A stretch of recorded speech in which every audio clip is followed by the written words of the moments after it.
Valve just raised the price of the Steam Deck. When the Steam Deck first was launched over 4 years ago, the original pricing structure was that there were 3 tiers. There was a low tier, medium tier, and a high tier. The low tier was $400, which Valve admitted at the time that that was a very painful price point for them to hit. I don't know if that means that they were selling it at a loss at that point. Nobody knows. Only Valve knows that information. The highest tier, which Valve said surprised them, that was the most popular tier, was the $650 Steam Deck. And that one came with a terabyte hard drive as well as an anti-glare screen, and everything else about it was essentially the same. Fast forward a little while, and when the OLED Steam Deck came out, instead of creating a new tier and making it more expensive, basically they just dropped a couple of items, dropped the OLED tier into the middle of their already existing pricing structure, and left everything the same. But then about, I don't know, we'll just say a few months ago, Valve decided, okay, we're going to get rid of the cheapest version of the Steam Deck. Some people called that a price hike at the time. I'm one of those people. And the reason I called it a price hike is because prior to that, you could get a Steam Deck for $400. And then after that, the cheapest that you could get a Steam Deck for was no longer all the way down to $400. So to me, that was a price hike kind of in disguise. I understand why they did it that way, and it makes perfect sense to me. But now we're finally seeing the first absolutely real price hike for the Steam Deck. As of today, we now have just 2 options. There is the 512 gigabyte option OLED, and then there's the 1 terabyte OLED option. And those are $789 and $949. That is really expensive. One of the things that we're constantly talking about on channels like mine is we compare hardware. How much does this hardware cost versus that hardware? What do you get if you buy this hardware over that hardware? And so the Steam Deck always had a leg up, a couple of legs up over its competitors. And let's talk about the 3 things that made the Steam Deck really stand out when it came to those comparisons, and see if any of them still hold true. Number 1, price.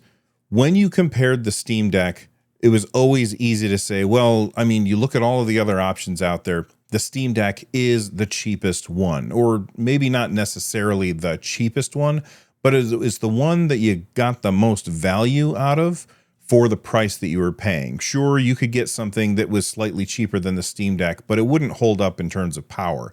And sure, you could get a lot of things that were way more powerful than the Steam Deck, but the price was just way too much. The Steam Deck somehow found that sweet spot of the price to power ratio, and they absolutely nailed it, and that's one of the reasons why the Steam Deck sold so many copies. And when I say so many copies, there's going to be people saying, well, but the Nintendo Switch 2 sold this many million copies in this amount of time, and in 4 years, the Steam Deck has only sold, I think the last known information that we have was about 5 million units, but it's been quite a long time since that information was released. So I'm going to say probably somewhere around 8 to 10 million units at this point, which is a very, very small number compared to consoles. That being said, when you compare it to handheld PCs, which that is what it is, it sold way more than any of the other handheld PCs comparatively by all metrics that we look at. The next thing that the Steam Deck had going for it is the fact that it didn't have Windows. Windows, I know that most games are made for Windows, but Linux just performs better than Windows, so much so that even Microsoft has said, we have set a goal to get our performance to be meeting SteamOS in the next 2 years and then surpassing SteamOS. So the fact that Linux is able to run games at a better performance, especially when you're looking at low power envelopes, better performance than on Windows, it makes a whole lot of sense that when you buy a low power device, you want to have the most performant system. Now, is the amount of performance that you're getting when switching from Windows to Linux a ridiculous amount? It depends on what game you're playing, but for the most part, no. It's just, a few frames per second faster. But when you consider, that you're dealing with low frame rates, a few frames per second faster might be the difference between something being playable and not playable. And on top of that, when you compare SteamOS to Windows, it's just a better interface and it's easier to use. It feels more like a console, which is why a lot of people look at the Steam Deck and compare it to consoles. So, so far we've got price is a better for the Steam Deck. We've got the operating system, better for the Steam Deck. The third thing is the trackpads. The trackpads might be something that is a deal breaker for you if they're not there, or it might be something that you're like, ew, trackpads, I don't need that nonsense. Make my device smaller so you don't have to squeeze trackpads into this. And depending on who you are, that's, perfectly fine arguments. For me, the trackpads are absolutely huge. Anytime you go into desktop mode and I have to touch the screen, I hate touching the screen. I always feel like I got to wipe the screen down when I'm done if I have to touch the screen. So I never want to touch the screen if I don't have to. And the trackpads give me a really great way to be able to interact with the desktop environment in the very few cases when I have to interact with the desktop environment. On top of that, they also are incredibly powerful and you can do so many crazy things with Steam Input. If you're looking for any guides on Steam Input, I'm going to leave a playlist linked down below that like button so that you can check out my Steam Input guides that work both on the Steam Deck and the Steam controller. And then before we start making our comparisons, I almost forgot to talk about the fact that the Steam Deck is a much more efficient chipset than the chipsets that are in the other devices, meaning running at the same TDP, you're going to be using a lot less of your battery, and so you're going to be able to play for longer periods of time, which when you're talking about a handheld, that is a very important consideration or factor to consider. So the advantages that the Steam Deck used to have, we have price, we have SteamOS as an operating system, we have trackpads, and we have efficiency. So now what I want to do is I want to look at the other PC handhelds that are on the market. I'm not going to look at all of them. I'm just going to pick a few, and I want to compare them to the Steam Deck and see if the Steam Deck still has advantages over those other devices. Let's start things off with the Lenovo Legion Go S, which I daily drive the Lenovo Legion Go S. It's an absolutely fantastic device. It's important to note that I am running the SteamOS version, not the Windows version, but I'm going to start with the Windows version. The Windows version costs $1,679.99, which is a lot of money for what you're getting because this does come with the AMD Ryzen Z1 Extreme chipset. It's important to point out that that is more powerful than the Steam Deck. However, it's not as efficient as the Steam Deck. And in my opinion, you're trading power for efficiency when you're not getting enough of the power. You're trading away a lot more efficiency than you're getting in return in power. So yes, you will be able to run games a few frames faster, but you won't be able to play for as long on a device like this because it just doesn't have the battery, the efficiency to maintain that battery for as long. This one also comes with 32 gigs of RAM, which is twice what the Steam Deck has. The Steam Deck only has 16 gigs of RAM, and then a 1 terabyte SSD, which is the same as the most expensive version of the Steam Deck. So when you look at this, I would say that you have definitely an advantage on price for the Steam Deck here. You have, in my opinion, an advantage for SteamOS over Windows, but that all depends on what kind of games you like to play. The trackpad on the Lenovo Legion Go S is terrible, and I would never recommend that you use it, and you can't use it with Steam Input anyway. And then efficiency, I already kind of talked about. You're trading away a lot more efficiency than you are getting in power. So in my opinion, the Legion Go S Windows version with the Z1 Extreme, that's not the one that you want to get. Next, let's make a little bit more of a fair comparison. We've got the Lenovo Legion Go S. This is the SteamOS version with 16 gigs of RAM and the Z2A chipset instead of the Z1 Extreme chipset. You might wonder what's the difference between those two chipsets. Essentially, the Z2A chipset is roughly the same power profile as the chipset that is in the Steam Deck. So you're running at roughly the same on both of these.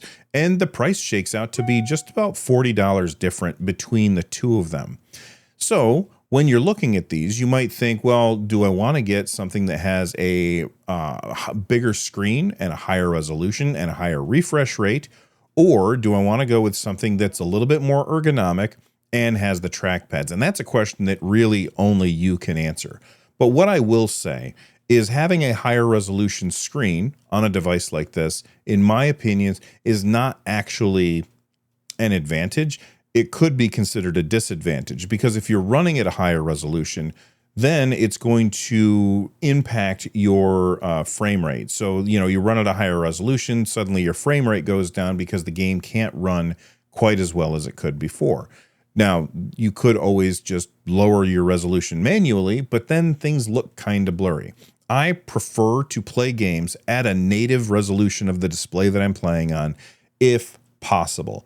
And when you have a device that is 800p compared to something that is 1080p, well, I definitely see that as advantageous to go with the lower number, because I'm much more likely to be able to run games at that resolution at a higher frame rate. When you tack on that and the fact that this has a 120 hertz screen versus a 90 hertz screen, I've looked at both. I don't really see one as being a huge advantage over the other. The vast majority of the games that you're going to be playing probably are not going to be hitting 90 frames per second, and they certainly won't be hitting 120 frames per second. So you could really think of that as a wash. So price, Steam Deck wins, but only by a little bit here. Native OS, that's a wash. Trackpads, the Steam Deck wins on that. And then efficiency, I'm going to say the Steam Deck probably wins, but not by nearly as much as when you were comparing that to the Z1E chipset. Real quick, one thing that I did notice is that this is a 512 gigabyte hard drive, and you get a terabyte hard drive in the Steam Deck. If you want to switch this over to the lower version of the Steam Deck that has 512 gigs, that's $789. So the price difference definitely jumps out at you there. Let's take a look at a different manufacturer. Let's take a look at Asus, and they partnered with Microsoft to make the Xbox Ally, which is the white one. They also have the Xbox Ally X, which we'll look at in a second. This one, 120 hertz screen. It's a 7-inch screen, so the Steam Deck has a slightly bigger screen in this case. It also comes with 3 months of Xbox Game Pass.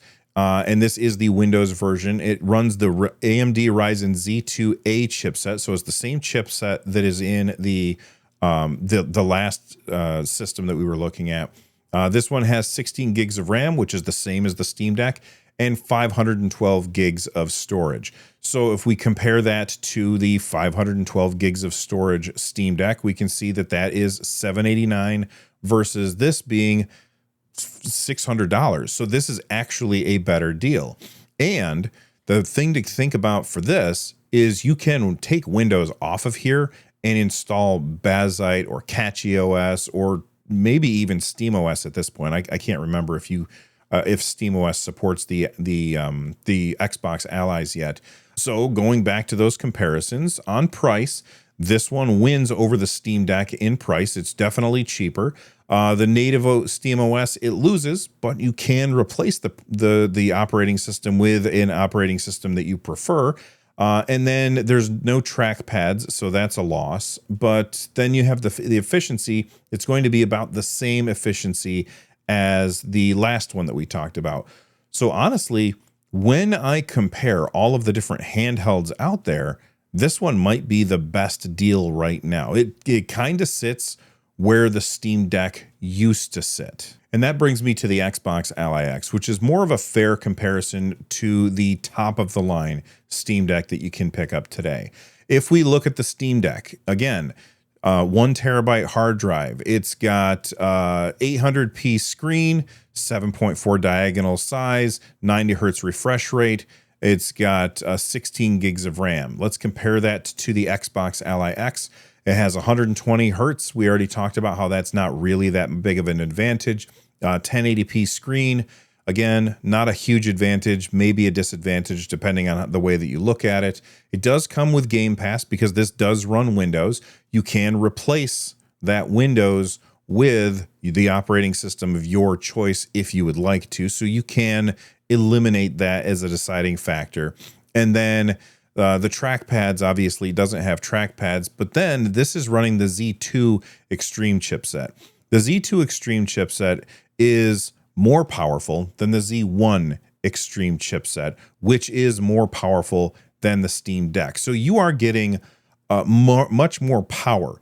It's not as efficient as the Steam Deck, but when you were comparing the Z2 Extreme chipset to the Van Gogh chipset that's in the Steam Deck, I think that this is probably the winner at this point, depending on what kind of games you like to play. If you like to play very small indie games that don't require a whole lot of power, then there's no reason for you to get this device.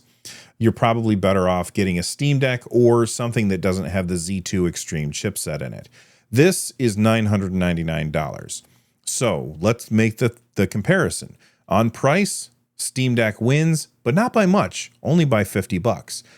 Native Steam OS, Steam Deck wins, but you can change that if you want, or if you prefer Windows, then Steam Deck loses.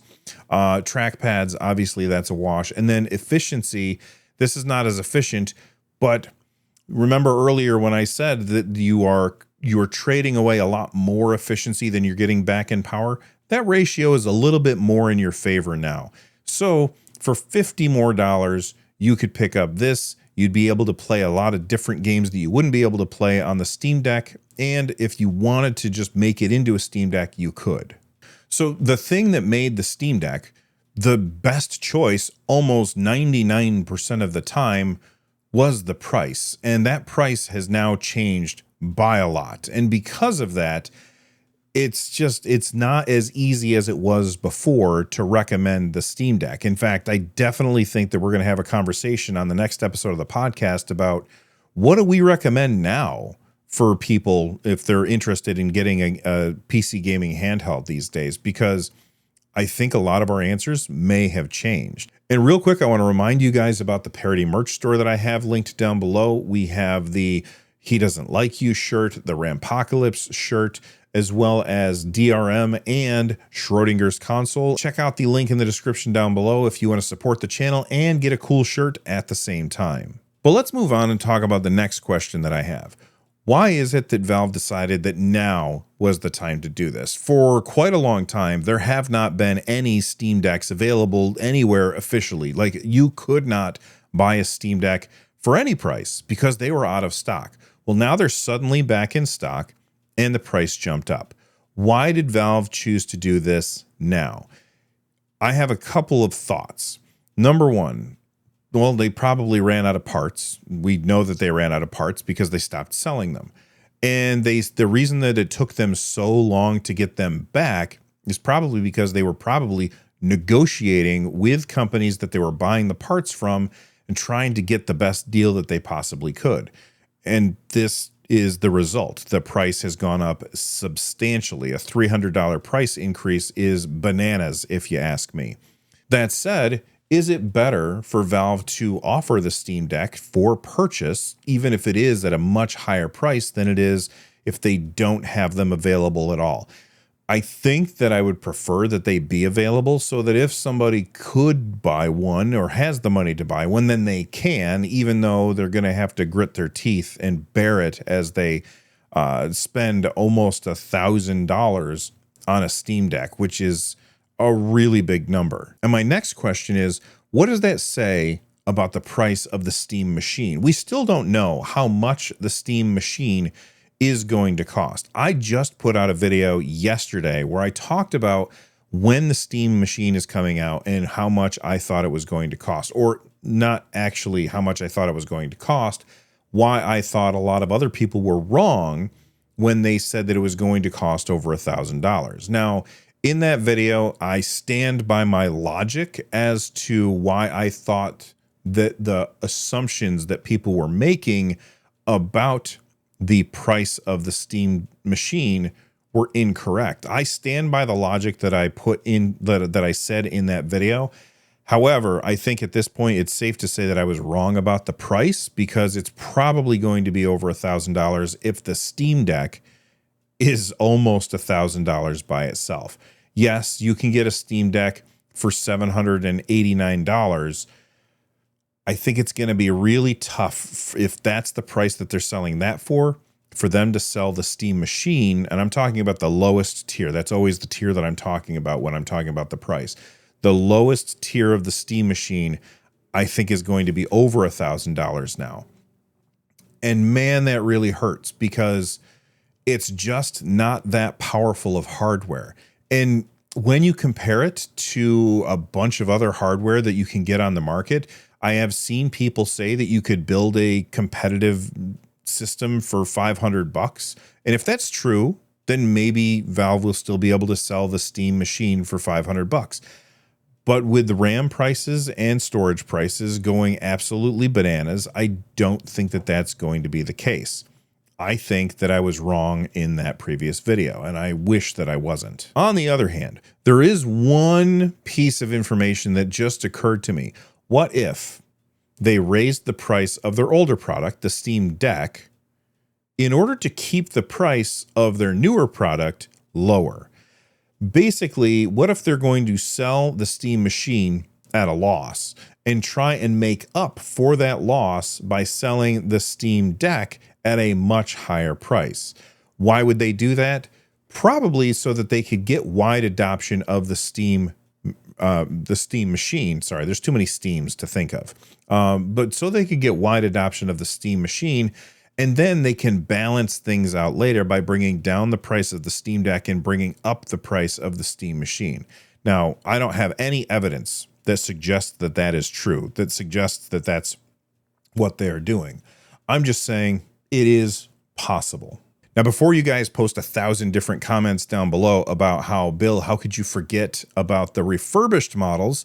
Yeah, that's a really good point. Mr. President Tom, community member, posted on our community Discord, link down below that like button if you want to join, the prices for the refurbished Steam Decks. Right now, you can get the 512 gigabyte OLED refurbished for $630, the 1 terabyte OLED for $759, so $760. Sorry about that.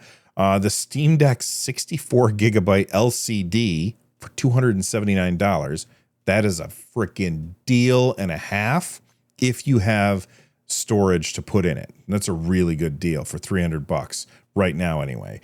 Then you've got the Steam Deck 256 gig LCD for $319, and then the Steam Deck 512 LCD for $359 or $360. So you can still get a Steam Deck cheaper than pretty much any PC handheld out there while supplies last. And keep in mind, these are refurbished, so somebody has already bought this, used it, maybe they broke it and returned it, and then Valve fixed it and put it back out there. I've seen multiple videos, like from Bob Wolf posted a video where he bought a refurbished Steam Deck. There were definitely problems with his. And then I think I saw Jimmy Champagne from Deck Ready post a video where he talked about buying a refurbished Steam Deck, and his was like new. So you are kind of taking a little crack at the lottery when you're buying a refurbished system. But my guess is if one shows up and it's not to your satisfaction, if you just contact Valve and say, hey, this isn't good enough, I'm sure that they would either let you return it or let you swap it out for a different one. Okay, let me see. I'm not sure, but I would be willing to bet that they would allow you to.